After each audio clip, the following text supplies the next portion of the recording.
పప్పు బియ్యం అట్ల పిండి అండి ఇది. ఈ పిండి 1 కప్పు, 2 స్పూన్లు మైదా, అలాగే దీనిలోకి 2 స్పూన్ల గోధుమ నూక, కట్ చేసుకున్న ఉల్లిపాయ, పచ్చిమిర్చి, మీ దగ్గర కొత్తిమీర ఉంటే కూడా కొత్తిమీర కూడా కట్ చేసి వేసుకోవచ్చు, జీలకర్ర. వీటిని కొద్దిగా ఉప్పు వేసుకుని మొత్తం కలిపి అప్పుడు పిండిలో వేసుకోండి. మనకి ఆనియన్ అనేది అప్పుడు చక్కగా కుక్ అవుతుంది. ఇలా చేతితో మొత్తం పిండంతా కూడా కలిసేలా కలుపుకోండి. సాల్ట్ సరిపోలేదు అనిపిస్తే కొంచెం యాడ్ చేసుకోండి టేస్ట్ చూసి. ఇది వచ్చేసి తినే సోడా లేదా వంట సోడా అంటారు, అది కొంచెం వేసుకోండి.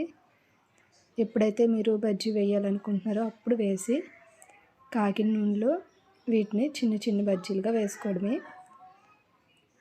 ఇవి వేడిగా ఉన్నప్పుడు తింటేనే చాలా బాగుంటుందండి. చూడండి, లోపల కూడా మనకి చక్కగా కుక్ అయిపోయింది. ఇవి ఇంట్లో ఏది పిండి లేదు అన్నప్పుడు మనం మిగిలిన అట్ల పిండితోటే బజ్జీని వేసుకోవచ్చు. అలాగే ఆయిల్ కూడా అబ్జర్వ్ చేయొద్దండి అంతగా. చూసారు కదా. మీకు వీడియో నచ్చినట్లయితే లైక్ చేయండి, షేర్ చేయండి.